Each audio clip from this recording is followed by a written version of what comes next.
The nightmare of the pre-standing ovation is the best I do is break even.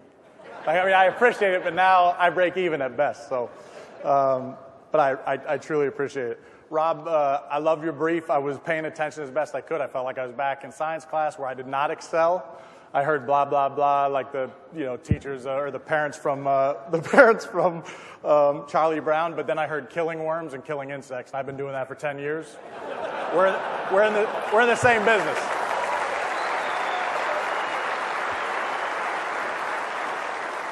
So we're in the same business. I want to thank Brad and Jim and then Ben for also welcoming me here today.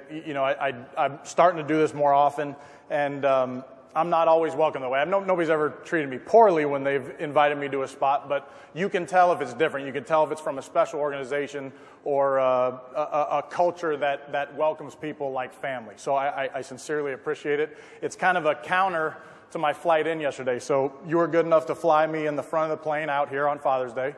I'm never late. I'm chronically early to everything, but I was a little behind because my little girls were not happy with the fact that I was leaving on Father's Day.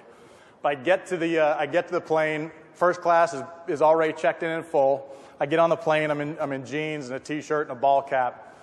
And this gentleman's sitting, in the aisle where I need to get to the window seat. Everybody's there. And I say, "Excuse me, sir, I've got to sit down." And he looks up at me with such disdain that I'm about to ask him to move and that I'm sitting there. I couldn't believe it. He looks at the flight attendant and actually cranes his neck to see if the ticket I'm holding actually says that I'm going to be in the seat next to him. And so I show it to him, and then I sit down, I kind of get past him, and he looks me up and down, and he says, "I can't imagine what it is you do for a living." I said, "Well, I don't write greeting cards for Hallmark." So, I mean, that's one of those moments where you got the angel and the devil on your shoulder, and my devil's like, "Please let me take this one. Please, please, please let me take this one." And I subdue him for a second, but it's actually a funny question. I mean, if I think about, what it is that I do for a living, pre-9/11, we wouldn't have answered that question. It was all smoke and mirrors and kind of cloak and dagger time in our history. I think that was actually born out of almost a little bit of cultural embarrassment that there wasn't anything going on. Our guys were in good shape. They knew how to shoot. They knew how to do everything that we do, but there wasn't really a bad guy to go chase. Now, a decade plus later of sustained combat, every one of our missions, it seems, on the front news, newsstands and in the media, the Commander-in-Chief's giving a thumbs up to the Secretary of Defense at the State of the Union when an operation hasn't even really concluded. I had the wisdom of participating in a major motion picture about what we do. I think everybody's just done. So part of my devil side just let me give him a little bit of a stare, and I paused for a second. I said, "Well, I'm a professional gunfighter." Which, as his hand's jerking towards the flight attendant button, might not have been what he was expecting. So I qualified. I said, "Look, I don't just shoot anybody. Bad guys, primarily. And I don't think there's any chance I'd shoot you. But if anyone wants to use this on a flight, I love to read. If you want to be able to read unmolested, have the full use of the the armrest, use that technique. It works perfectly. But if you were to ask me that, what is it that I do for a living, it's actually hard to put into words. So do me this favor. I'm just going to paint a picture for you. So close your eyes. I want to paint a picture of what it is that I do.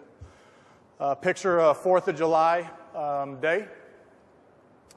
You're on a rooftop, third-story rooftop building, celebrating with a few of your good buddies, family.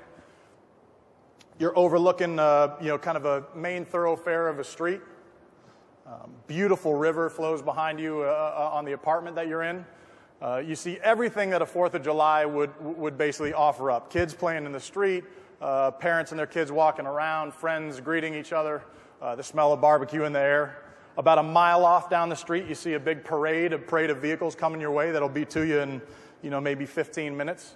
And about halfway down that road, you see a ditch, kind of a hole on the side of the road. And kind of almost on cue, a bunch of kids, I'd say anywhere from 5 to 10 years old, come out and are standing around this hole.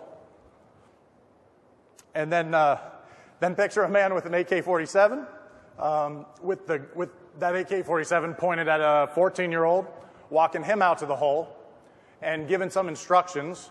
And then as the kids are all around this ditch in the road, you see him bring out a 105 millimeter artillery round, which is basically a huge bomb, and placing it in the road. You can open your eyes. You know, that's just, it seems like one of 100 Rolodex, 1,000 Rolodex images running through my brain of what it is we do for a living, the decisions that go along with that, and what we train to deal with, you know, out there in the world. Most recently, I'm sorry, let me make one more statement. That's what I do. The reason I come talk to folks like you, the reason I come do this, is I think this very special covenant exists between the nation's warriors and its civilians.